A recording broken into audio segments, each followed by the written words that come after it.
नमस्कार, मी सरिता कौशिक. झिरो आवरच्या वीकेंड स्पेशल भागात आपलं स्वागत. आजच्या भागात आपण राजकीय टेन्शन्सचं विश्लेषण करणार आहोत.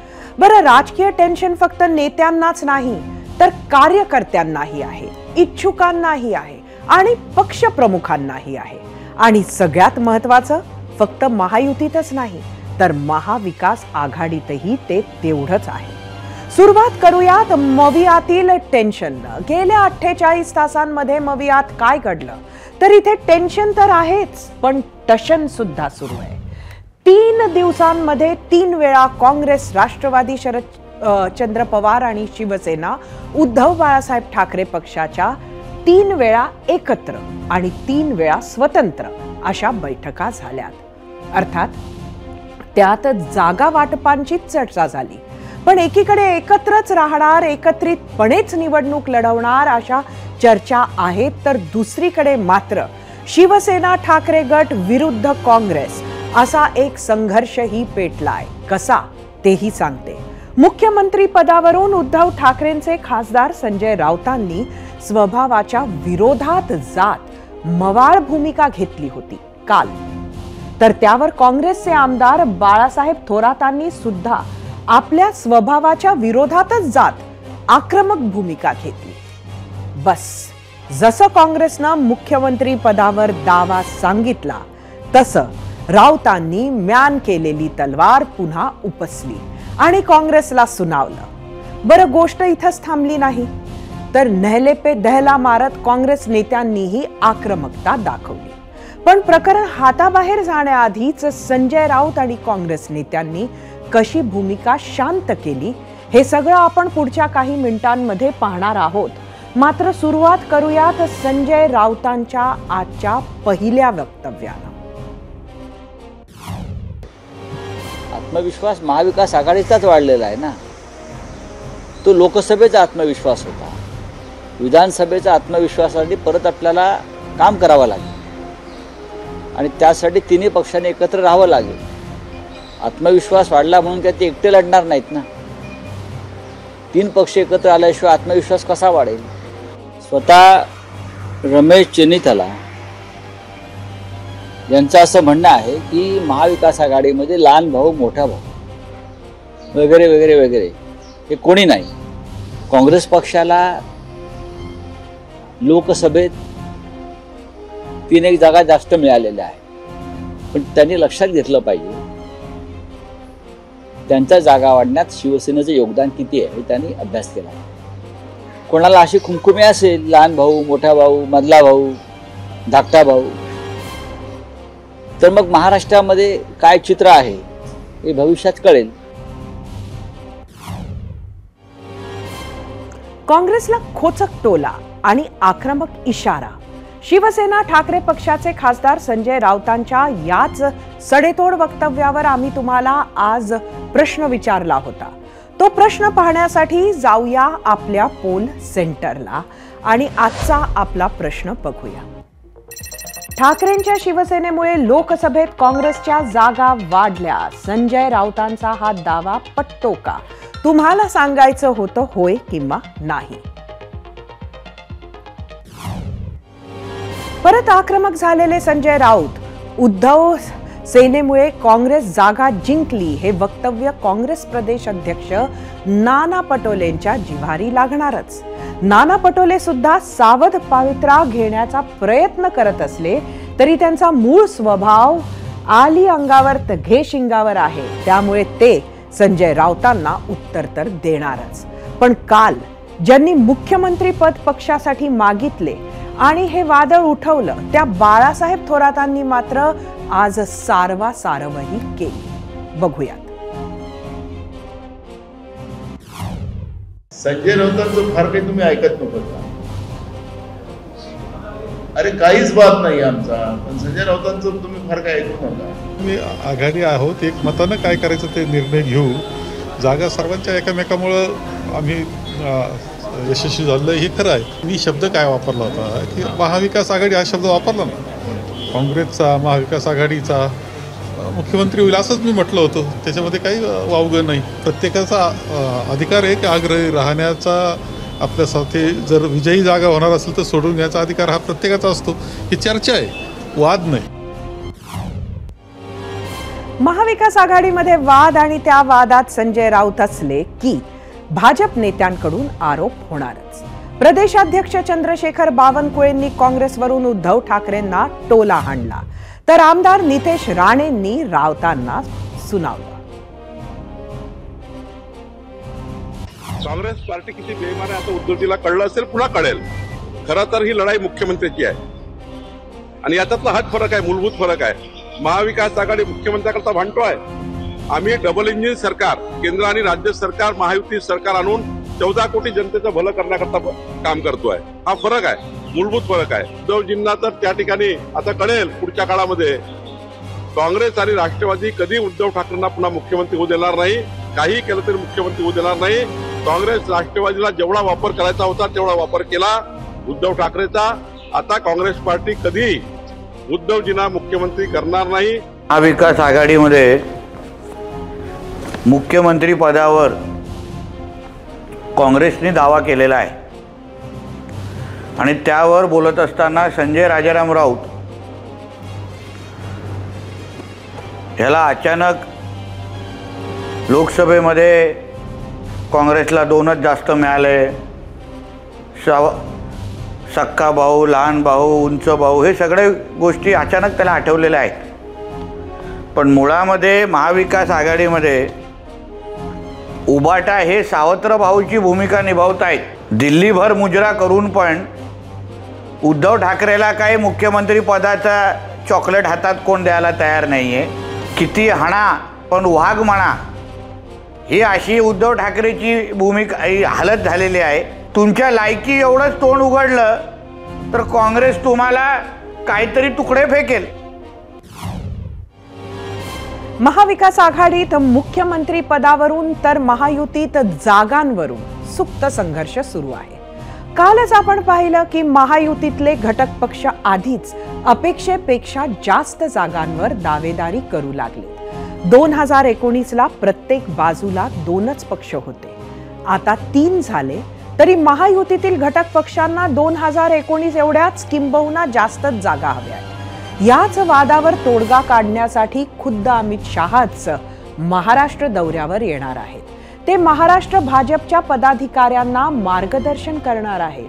त्यानंतर महायुतीच्या प्रमुख नेत्यांसोबत चर्चा देखील करतील. त्यात जागा वाटपाला अंतिम स्वरूप येईल. अमित शहांच्या दौऱ्यात आणखी कोणकोणत्या गोष्टी आहेत सांगतायत प्रदेशाध्यक्ष चंद्रशेखर बावनकुळे. 24 तारखेला माननीय अमितभाई विदर्भाची बैठक नागपूरला घेणार आहेत. 24 तारखेला दुपारी संभाजीनगरला एक आमच्या पक्षाची बैठक आहे आणि 25 तारखेला नाशिकला एक बैठक आहे. उत्तर महाराष्ट्र, एक पश्चिम महाराष्ट्राची कोल्हापूरला प्रस्तावित आहे, पण अजून ते अंतिम झाली नाही. त्यामुळे मला असं वाटतं की 24 आणि 25चा अमितभाईचा दौरा या महाराष्ट्राचा भारतीय जनता पार्टीच्या कार्यकर्त्यांसोबत संवाद असा दौरा आहे. जागा वाटप आणि वाद हे तर ठरलेलं, पण जसा मुख्यमंत्री पदावरून महाविकास आघाडीत वादाचा विस्तव पेटलेला आहे, तसाच महायुतीतही इतर नाराजीच्या ठिणग्या उडू लागल्यात. रत्नागिरी दौऱ्यावर आलेले केंद्रीय राज्यमंत्री आणि आरपीआय नेते रामदास आठवले यांनी आरपीआयला 10 ते 12 जागा मिळाव्या ही मागणी तर केली आहेच, पण त्याचबरोबर 2 बाबींबद्दल नाराजी व्यक्त केली आहे. एक आहे नितेश राणे आणि दुसरी आहे भाजप आणि मुख्यमंत्रीपद. तर दुसरीकडे काल धार्मिक द्वेष वाढवणारी वक्तव्य करणाऱ्या युतीतील बडबोल्यांवर नाराज झालेल्या अजित पवारांनंतर आज त्यांच्या पक्षाचे आमदार सतीश चव्हाणांनी गृहमंत्री देवेंद्र फडणवीसांना पत्र लिहिलं. तसंच नितेश राणेंच्या वक्तव्याची चौकशी करून कठोर कारवाईची मागणी केली आहे. एकूणच महायुतीतही वातावरण सध्या तापलं असून निवडणुकीच्या पार्श्वभूमीवर नेत्यांकडून होणाऱ्या टीकांमुळे हा वाद तापण्याची शक्यता अधिक आहे. आमच्या पक्षाला तेवढी संधी दिली जात नाहीये. पण आता या विधानसभेच्या निवडणुकीमध्ये मात्र RPIच्या काही भरमसाठ मागणी नाही, पण 10 ते 12 जागा मिळाव्यात अशा पद्धतीची आपली मागणी आहे. बौद्ध आणि आंबेडकरी मतं मिळवायची असती तरी बहुजन पक्षाला डावलून चालणार नाही. एकनाथ शिंदे आणि अजितदादा पवार यांनी BJPच्या कोट्यातून आम्हाला समजू नये. आमचा फायदा तुमच्या उमेदवाराने होणार आहे. सरकार आलं तर आपल्याला 1-2 मंत्रिपदं मिळावी, महामंडळाची असेल पद मिळावी. 2.5 वर्षाचं मुख्यमंत्रीपद मागितलं होतं त्यावेळेला जर कदाचित BJPने विचार केला असता आणि मी सांगत होतो की 3 वर्ष मुख्यमंत्रीपद देवेंद्रजी आपण राहा आणि 2 वर्ष मुख्यमंत्रीपद शिवसेनेला द्या, तर तो माझा प्रस्ताव जर ऐकला असता तर हे सगळं घडलं नसतं. उद्धवजी जर आमच्यासोबत राहिले असते तर धनुष्यबाण त्यांच्या हातात राहिलं असतं. त्यांनी मुख्यमंत्रीपद त्यांना 2.5 वर्ष तिकडे मिळालं, शिवसेनेला ते 2.5 वर्ष मिळालं आणि दुसऱ्या शिवसेनेला हे 2.5 वर्ष मिळालं. त्यामुळे 5 वर्ष मुख्यमंत्री शिवसेना राहिलेला आहे.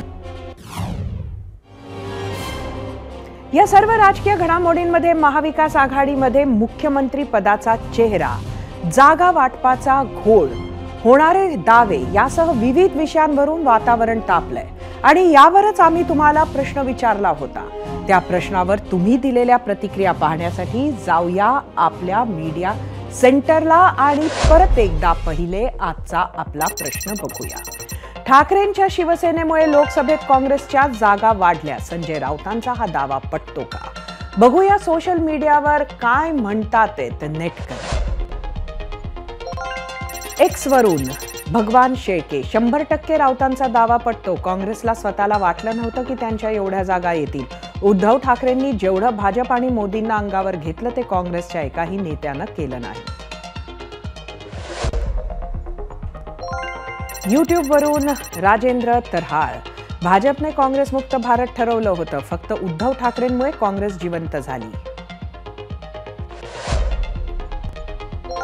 यूट्यूबवरूनच विठ्ठल राठोड, ठाकरे सोबत नसते तर काँग्रेसचा सुपडा साफ झाला असता. यूट्यूबवरूनच गुलाब मोरे, काँग्रेसच्या यशात उद्धव ठाकरेंचे महत्त्वपूर्ण योगदान आहे. फेसबुकवरून सोनू सांगळे, हो नक्कीच, ठाकरेंच्या चेहऱ्यामुळे काँग्रेसचे खासदार निवडून आले.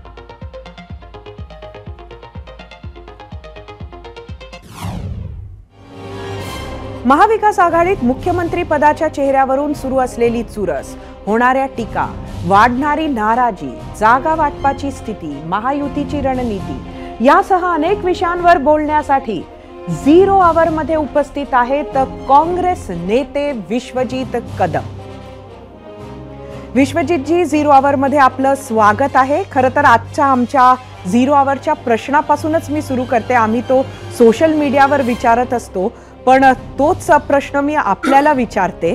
आज संजय राऊतांनी म्हटलंय की काँग्रेसच्या जागा या शिवसेनेमुळे वाढल्या, या मताशी आपण सहमत आहात का? आम्ही जनतेला विचारलं होतं, होय किंवा नाही. हा विषय संजय राऊत साहेबांनी जर नुकताच पार पडलेल्या महाराष्ट्रातील आणि देशातील लोकसभेच्या जो काही विजय महाविकास आघाडीला आणि स्वाभाविक आहे महाराष्ट्रातील काँग्रेस पक्ष, शिवसेना किंवा आदरणीय शरद पवार साहेबांच्या राष्ट्रवादीला जो मिळालेला आहे त्याच्या संदर्भात असेल तर माझं स्पष्ट मत आहे की हा महाविकास आघाडीचा विजय आहे. आणि तिथे ज्या पक्षांनी जे उमेदवार दिले त्या पक्षाचे, ते त्या पक्षाचे प्रथम उमेदवार होते आणि दुसरे ते महाविकास आघाडीचे उमेदवार होते. आणि स्वाभाविकरित्या जेव्हा जागा वाटप 48 जागांचं महाराष्ट्रात चालू होतं तेव्हा त्या पक्षांनी ज्या जागा लढल्या महाराष्ट्रातल्या, ते स्वाभाविकरित्या तिथे काहीतरी कार्यकर्त्यांचं संघटन, तिथे काहीतरी अनालिसिस झालेलं असेल म्हणून तिथल्या पक्षाने ती जागा मागितली, ती लढली महाविकास आघाडीतून. तिथे एक चांगला उमेदवार त्या पक्षाचा, महाविकास आघाडीचा म्हणून तो उमेदवार जनतेच्या समोर गेला, लोकांनी त्यांना मतदान दिलं आणि म्हणून निवडून दिलं. आणि म्हणून मी असं म्हणेल की ह्याच्यात दोन्ही गोष्टी आहेत. महाविकास आघाडीचा हा विजय आहेच. दुसरा मुद्दा असा आहे की बऱ्याचदा त्या जिल्ह्यातलं, त्या लोकसभा मतदारसंघाचं राजकीय समितीकरण, उमेदवार आणि त्या पक्षाचं तिथलं असणारं प्राबल्य या सगळ्या गोष्टींची सांगड घालूनच तिथं विजय असतो. म्हणून हे मी एवढंच म्हणेल की हा महाविकास आघाडीचा विजय आहे, त्यात काही दुमत नाही. कुठेतरी आपल्याला काय वाटतं, कोणाला जास्त फायदा झाला एकमेकांचा?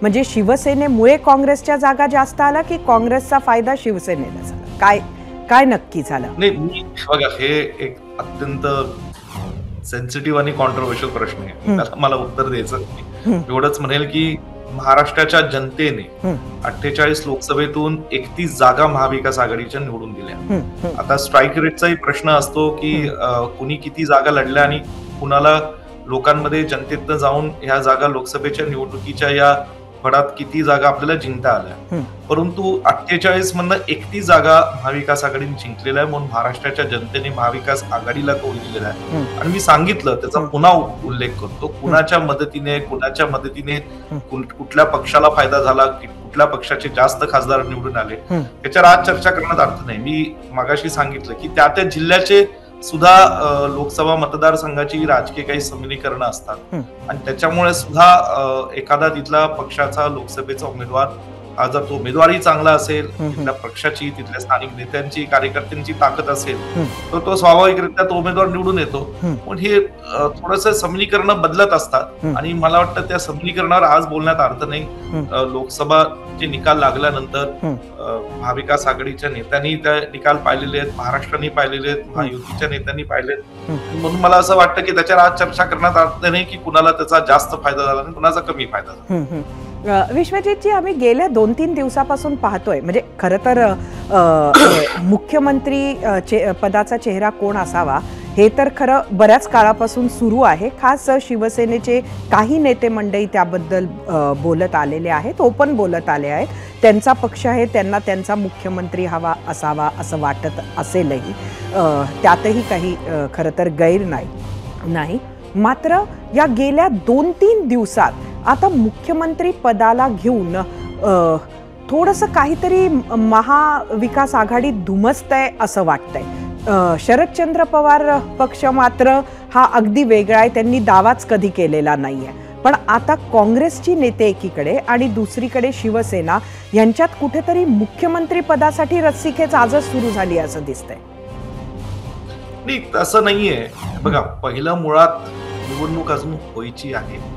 निवडणुकीच्या आधी जागा वाटप करायची आहे. जागा वाटप पक्षांमध्ये झाल्यानंतर जे काही मित्र पक्ष आहेत त्यांनाही सोबत घ्यायचं आहे आणि मग त्या पक्षातील त्या विधानसभा मतदारसंघातील उमेदवार निश्चित करायचे आहेत. निवडणुकीच्या आधी 2 महत्वाचे टप्पे आम्हाला पार पाडायचे. हे टप्पे पार पाडल्यानंतर निवडणूक होईल, जनता, महाराष्ट्राचे लोक, हे मतदार हे त्यांचा कौल देतील. कौल दिल्यानंतर ज्या म्हणजे आम्हाला तर खात्री आहे, विश्वास आहे आणि निश्चित स्वरूपात आम्ही स्वाभिमानाने महाराष्ट्राच्या लोकांच्या समोर, जनतेच्या समोर जाऊ की लोकांकडून, महाराष्ट्राच्या जनतेकडून महाविकास आघाडीला आशीर्वाद मिळेल, साथ मिळेल. सत्ता आली तर हा जो विषय आहे मुख्यमंत्री पदाचा चेहरा कोण, हे मला वाटतं राज्यातले तिन्ही पक्षातले ज्येष्ठ नेतेगण आणि दिल्लीतले काँग्रेस पक्षातले नेतेगण हे योग्य वेळेस योग्य पद्धतीने निर्णय घेतील, चर्चेतनं निर्णय घेतील असं मला वाटतं. त्याच्यावर आज चर्चा करण्याची आवश्यकताच नाहीये.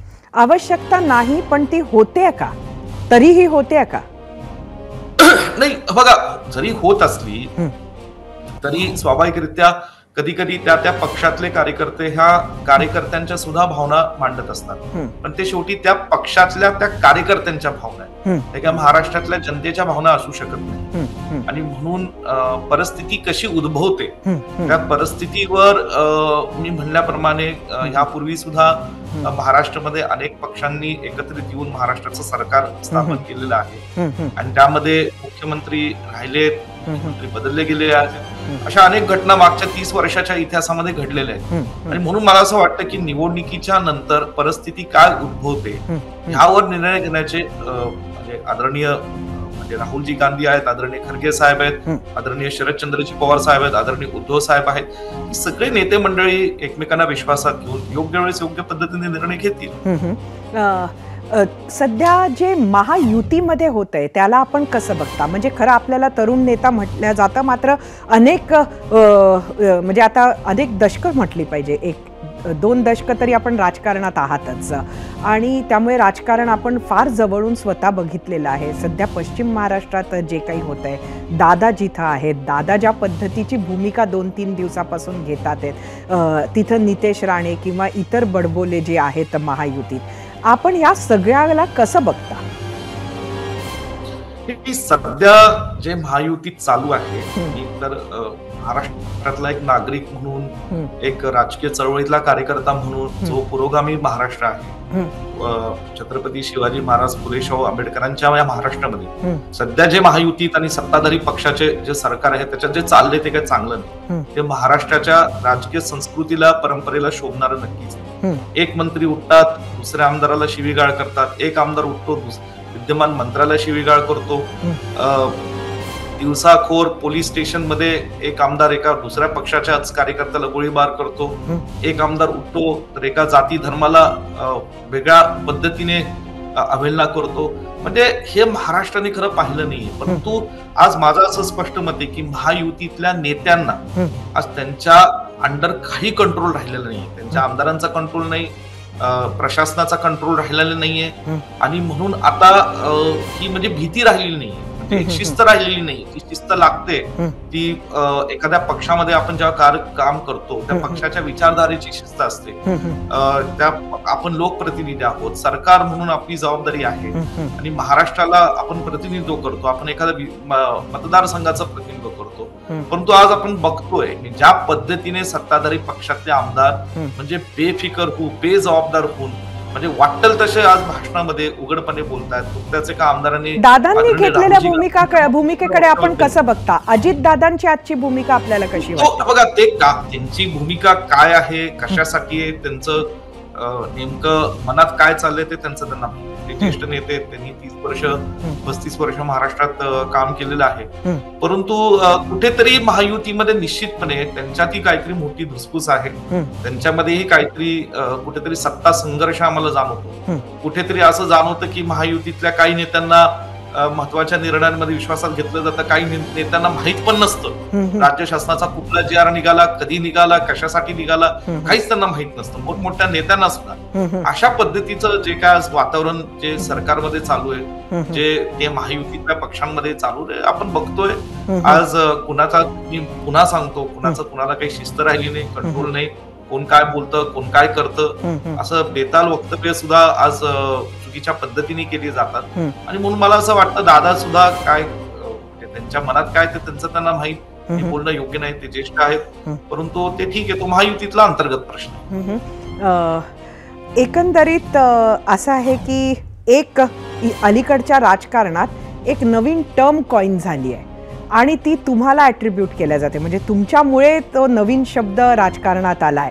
त्याला म्हणतात सांगली पॅटर्न.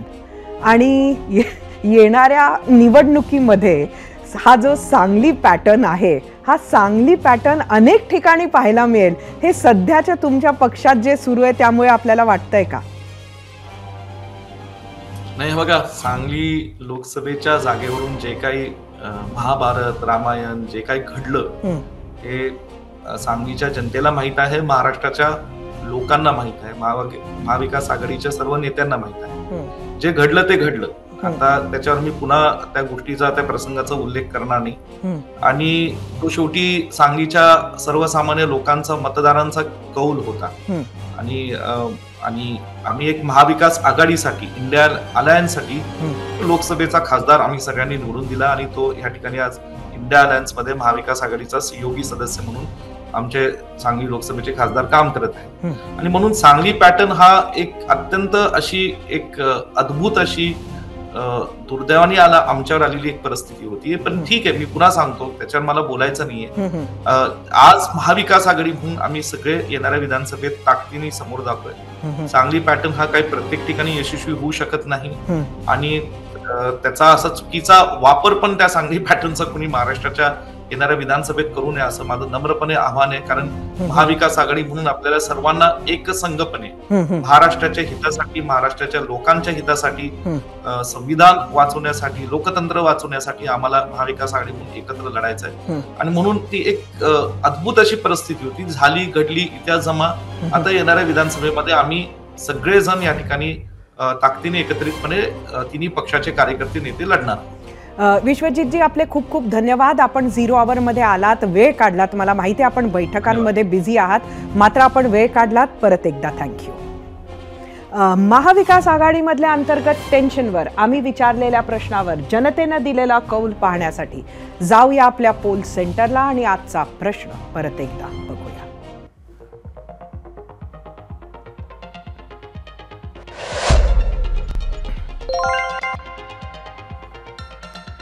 आजचा आपला प्रश्न होता, ठाकरेंच्या शिवसेनेमुळे लोकसभेत काँग्रेसच्या जागा वाढल्या. संजय राऊतांचा हा दावा पटतो का? 82,000 एकूण मतं आहेत युट्यूबवर. 80% म्हणणं आहे होय, फक्त 20% म्हणतात नाही.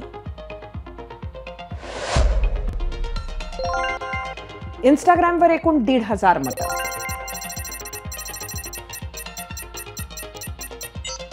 %75% म्हणतात होय, 25% नाही.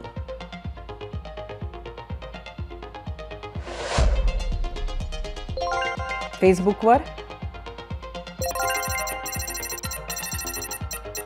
63% म्हणतात होय, 37% म्हणतात नाही. बघूया एक्सचा को. एकूण 70% म्हणतात होय, 31% म्हणतात नाही.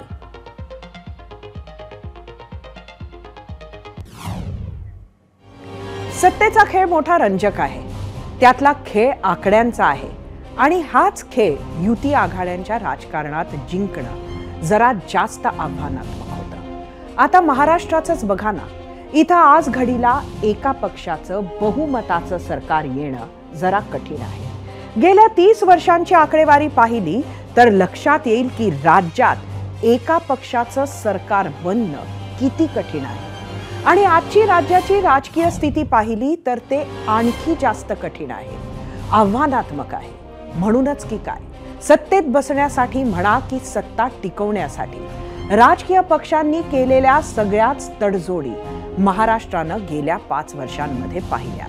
आता ही सगळा खेळ ज्या खुर्चीसाठी सुरू आहे त्या खुर्चीत बसण्यासाठी कमीत कमी 6 दावेदार आहेत. जिसकी लाठी उसकी भैंस हेच सध्याचं राजकीय खेळाचं सत्य आहे. लोकशाहीत हीच लाठी म्हणजे सोबत असलेल्या लोकप्रतिनिधींची संख्या. ही संख्या जितकी जास्त, सत्तेत बसण्याची शक्यताही तितकीच जास्त आणि प्रमुख पदावर दावेदारीही तेवढीच मजबूत. मात्र सत्तेसाठी वेगवेगळ्या विचारधारेचे पक्ष एकत्र आले तरी एकमेकांवर कुरघोडी करण्याची संधी सोडणंही शक्य होत नाही. काँग्रेसनं उद्धव ठाकरेंच्या चेहऱ्यावर निवडणूक लढण्याचं टाळणं, ठाकरेंमुळे काँग्रेसच्या जागा वाढल्या असं संजय राऊत यांनी काँग्रेसला बोलणं, हा त्या खेळाचाच एक भाग आहे. आता बातमी तिरुपती बालाजीच्या कोट्यावधी भक्तांच्या श्रद्धेशी, आस्थेशी जोडलेली. तिरुपती बालाजीचे कोट्यावधी भक्त देशभरातच नाही तर जगभरात आहेत. तिरुपतीचा प्रसाद म्हणून वाटले जाणारे लाडू जगप्रसिद्ध आहेत. तिरुमला तिरुपती देवस्थानच्या याच प्रसादाच्या दर्जावरून धार्मिक आणि राजकीय वाद वाढला आहे. प्रसादाच्या या लाडूंमध्ये प्राण्यांच्या चरबीचा वापर केला जातो असा गंभीर आरोप इतर कोणी नाही तर आंध्र प्रदेशचे मुख्यमंत्री एन चंद्राबाबू नायडू यांनी केला आहे. आणि यासाठी त्यांनी कट्टर विरोधक आणि माजी मुख्यमंत्री जगनमोहन रेड्डी यांना जबाबदार धरला आहे. जगनमोहन यांच्या कार्यकाळातच तिरुपतीच्या लाडूंमध्ये भेसळ सुरू झाल्याचा आरोप त्यांनी केलाय.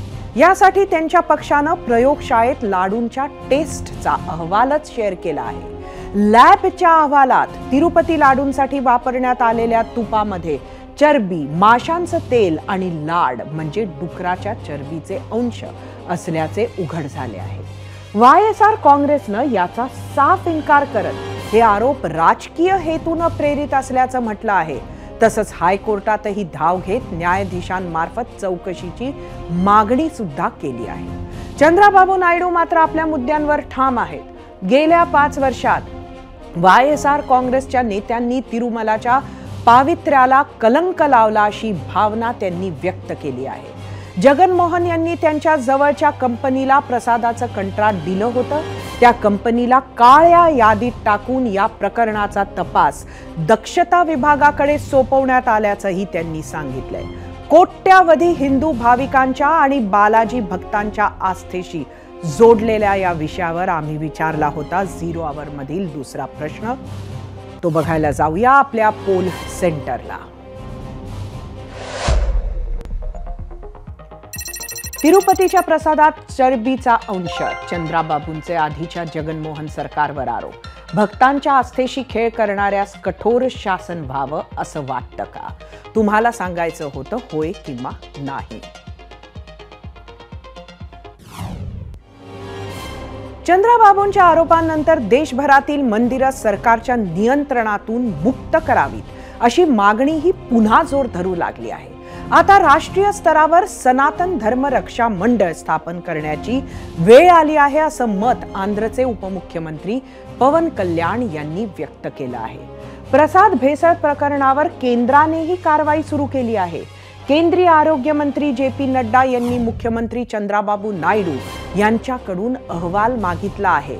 पवित्र प्रसादातील भेसळीबाबत विविध हिंदू संघटनांनी सुद्धा चिंता व्यक्त केली आहे. या प्रकरणामागे नेमकं कोण आहे याचा शोध घ्यावा अशी मागणी विश्व हिंदू परिषदेचे राष्ट्रीय प्रवक्ते विनोद बन्सल यांनी केली आहे. तर प्रसादात अशी भेसळ करणं हा कट कारस्थानच नाही तर अक्षम्य अपराध असल्याचं मत जगद्गुरु शंकराचार्य प्रज्ञानंद सरस्वती यांनी व्यक्त केलं. मंदिरं सरकारच्या ताब्यातून मुक्त करणं गरजेचं असल्याचं त्यांनी सांगितलं. त्यासाठी सनातन धर्मरक्षण बोर्डाची स्थापना करावी अशी मागणी सुद्धा त्यांनी केली. बघितलं तर ही मागणी काही काळापासून खास दक्षिण भारतात तशीही जोर पकडते. भाजप आणि राष्ट्रीय स्वयंसेवक संघाच्या अजेंड्यावर सुद्धा हा मुद्दा आहे. त्यांच्या समान नागरी कायद्याच्या मागणीत सरकारच्या ताब्यातून मंदिरं मुक्त करणे ही एक महत्त्वाची मागणी आहे. इस गौ माता को कितना हमारे यहाँ पर पवित्र माना जाता है. उनके ही गोमांस को, उनके ही गो की चर्बी को और अन्य जो जीव जंतु उनकी चर्बी के द्वारा किस तरह की, और वो भी कहाँ से, भगवान के प्रसाद में मिलावट करके किस तरह की धार्मिक आस्था के साथ में खिलवाड़ किया जा रहा है. ये धार्मिक आस्था के खिलवाड़ का विषय नहीं है. ये सनातन धर्म को नष्ट करने का, सनातन धर्मियों को नष्ट करने का एक कलुषित प्रयास है और ऐसा कलुषित प्रयास कभी भी सनातन धर्मी बर्दाश्त नहीं कर सकते. यह गंभीर मामला है और अगर घी में चर्बी का प्रयोग उस प्रसाद के लिए किया जा रहा है, वैसे तो कहीं भी नहीं होना चाहिए था, लेकिन अगर तिरुपति बालाजी के मंदिर में प्रसाद के लिए उस का प्रयोग किया जा रहा है तो बेहद गंभीर और चौंकाने वाला और संपूर्ण विश्व के हिंदू समाज की भावनाओं को आहत करने वाला है. आखिरकार ऐसा कैसे हुआ, कौन लोग षड्यंत्रकारी थे, किनकी सह पर हुआ और कौन दोषी है? हमारा अनुरोध है कि इस विषय में गंभीर जांच होनी चाहिए और एक कठोर कदम उठाया जाना चाहिए. तिरुपती देवस्थान देशातीलच नाही तर जगातील सर्वात श्रीमंत ट्रस्टपैकी एक आहे. ट्रस्टकडे 1200 कोटींची FD, 11,000 किलो सोनं आणि 18,000 कोटींचा बँक बॅलन्स आहे. अशा देवस्थानाच्या मंडळावर दर काही वर्षांनी देशभरातून 24 सदस्यांची नियुक्ती केली जाते. साधारण 3 वर्षांपूर्वी आंध्रात जगनमोहन सरकार आणि महाराष्ट्रात महाविकास आघाडीचं ठाकरे सरकार असताना आपल्या राज्यातून दोघांची निवड झाली होती. त्यातले एक होते ठाकरेंच्या शिवसेनेचे सचिव मिलिंद नार्वेकर. कालच्या प्रसाद भेसळ प्रकरणाला ओढून ताणून नार्वेकरांपर्यंत नेण्याचा प्रयत्न काहींनी सुरू केला. मात्र नार्वेकरांच्या मदतीला धावले आहेत आता त्यांचे विरोधक असलेल्या शिंदेच्या शिवसेनेचे खासदार नरेश म्हस्के. मिलिंद नार्वेकर सदस्य होते आणि त्या लाडू याचा काय संबंध आहे? सदस्य काय ते लाडूमध्ये कुठलं तूप टाकतात किंवा काय ते बघायला जात नाही. मिलिंद नार्वेकर जरी आमच्यामध्ये नसले तरी त्यांना तसा दोष देणं मला योग्य वाटत नाही. ते भक्त आहेत तिरुपतीचे, परंतु ही जर गोष्ट असेल तशा पद्धतीने जर जो सिद्ध झालं असेल तर अतिशय निषेधात्मक गोष्ट आहे. तिरुपती प्रसादात चरबी मिसळणं हा हिंदूंच्या विरोधात मोठा कट आहे. तिरुमला देवस्थानाच्या 3 टेकड्या ख्रिश्चनांना दिल्या आहेत असा आरोप भाजप नेते सुनील देवधर यांनी केला आहे. महाराष्ट्रानं महाविकास आघाडीला निवडून दिलं तर पंढरपूर शिर्डीच्या प्रसादात अशीच भेसळ होऊ शकते असंही देवधर म्हणाले.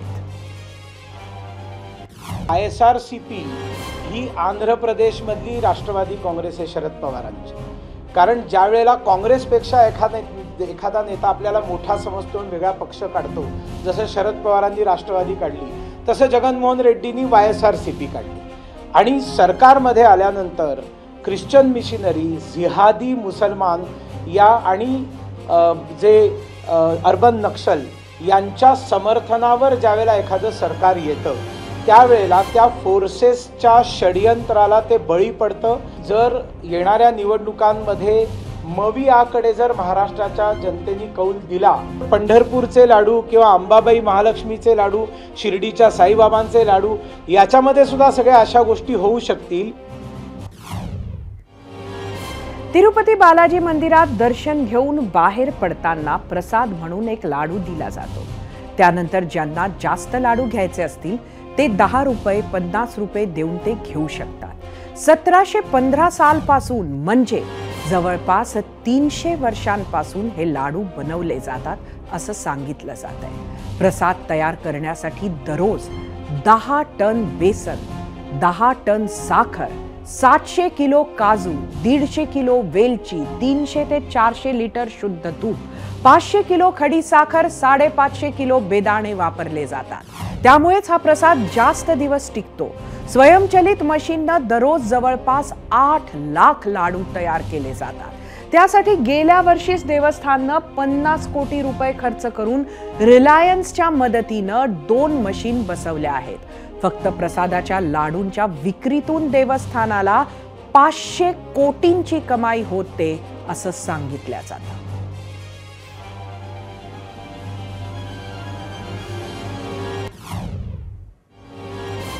तिरुपती लाडूच्या प्रसादात अशा पद्धतीनं भेसळ करणं हा अनेक पातळ्यांवर गुन्हा असल्याचं मत अनेक भक्तांनी, भाविकांनी व्यक्त केलं. 0 आवर मधील प्रश्नावर तुम्ही दिलेल्या काही निवडक प्रतिक्रिया आता पाहूयात आपल्या मीडिया सेंटरला. त्याआधी आजचा प्रश्न परत एकदा सांगते. तिरुपतीच्या प्रसादात चरबीचा अंश, चंद्राबाबूंचे आधीच्या जगनमोहन सरकारवर आरोप. भक्तांच्या आस्थेशी खेळ करणाऱ्यास कठोर शासन व्हावं असं वाटतं का? बघूयात काय आल्या आहेत प्रतिक्रिया सोशल मीडियावर. X वरून कल्याण वाडमारे, तिरुपती देवस्थान ट्रस्ट आहे, मग सरकारचा अर्थार्थी संबंध येतो कुठे? कारवाई संस्थानावर झालीच पाहिजे. X वरून गणेश ठाकूर, स्वतःच्या राजकीय फायद्यासाठी किमान पवित्र स्थळाला तरी सोडा. X वरूनच तुषार देशमुख, घटनेची चौकशी व्हायला पाहिजे. खरंच असे घडले की राजकारण करण्यात येत आहे? मंदिर ट्रस्ट बरखास्त करून कुठल्या तरी उद्योगपतीला चालवायला द्यायचे आहे का?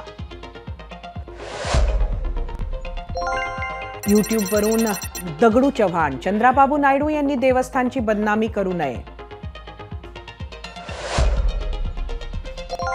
YouTube वरूनच बाळासाहेब देशमुख, शिक्षा तर चंद्राबाबू नायडूंना झाली पाहिजे. इतके दिवस नायडू झोपले होते का? हा सर्व राजकीय ड्रामा आहे. फेसबुक वरून गुणवंत बनसोड, प्रसादात असला निंदनीय प्रकार कोणीही करणार नाही. भावना भडकवण्याचे काम करू नये.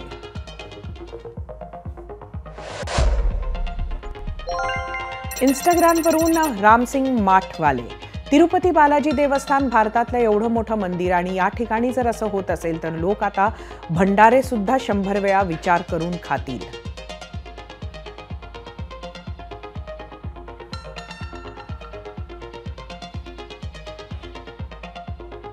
आपण तिरुपती देवस्थानचा प्रसाद, त्यावरून झालेले आरोप आणि राजकारणाची चर्चा केली आणि त्यावरच आम्ही तुम्हाला एक प्रश्न विचारला होता.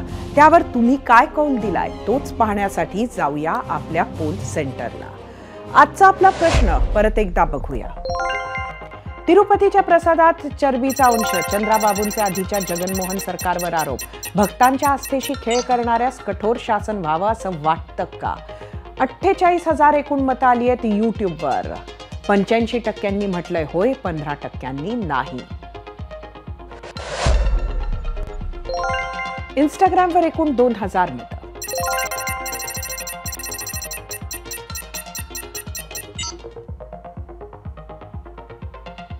%88 म्हटलं होय, 12% नाही.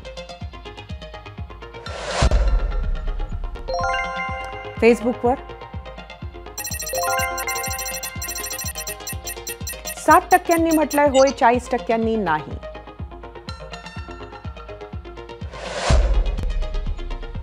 बघूयात एक्सचा कौल. 84% होय म्हटलंय, 16% नाही.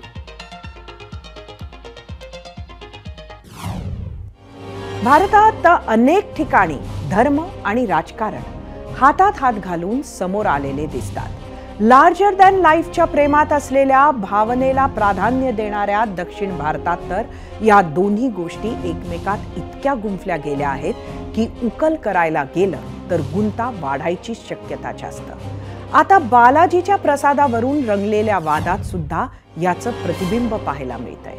चंद्राबाबू आणि पवन कल्याण यांनी धडाक्यात प्रचार करत जगनमोहन यांची सत्ता उलथवून लावली आणि चंद्राबाबू सरकारनं जगनमोहन यांच्या कार्यकाळातील विविध गोष्टींवरून त्यांना घेरणं सुरू केलं. त्यातच एक भाग म्हणजे तिरुपती प्रसादातील भेसळ प्रकरण. फक्त राजकारणाचा विचार केला तर हा संघर्ष अतिशय जुना म्हणजे 90च्या दशकापासून आहे. जगनमोहन यांचे वडील YS राजशेखर रेड्डी काँग्रेसचे ज्येष्ठ नेते होते. सोनिया गांधींचे विश्वासू मानले जायचे. संयुक्त आंध्र प्रदेशात 2004 आणि 2009 असे सलग 2 वेळा काँग्रेसला सत्तेत आणत ते मुख्यमंत्री बनले होते.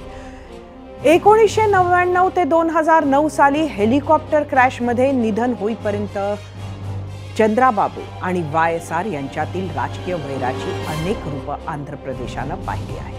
जसं आपल्याकडे शिर्डी देवस्थान ट्रस्टवर सत्ताधाऱ्यांची माणसं नेमण्याचा प्रघात आहे, तसंच आंध्रात कोणाचीही सत्ता आली तरी सर्वात श्रीमंत देवस्थान असलेल्या तिरुपती ट्रस्टवर आपलं नियंत्रण असावं यासाठी प्रयत्न केला जातो. राजकारण साधण्याच्या नादात चुका होणार हेही ठरलेलं. फक्त चंद्राबाबू आणि पवन कल्याण यांनी इथंच थांबून कोट्यावधी भक्तांना चरबीयुक्त प्रसाद ज्यांनी खायला लावला, हजारो कोटींची संपत्ती असलेल्या ट्रस्टला खराब दर्जाचा प्रसाद ज्यांनी पुरवला, त्या साखळीला उजेडात आणतील अशी आशा करूया. एबीपी माझा, उघडा डोळे बघा नीट.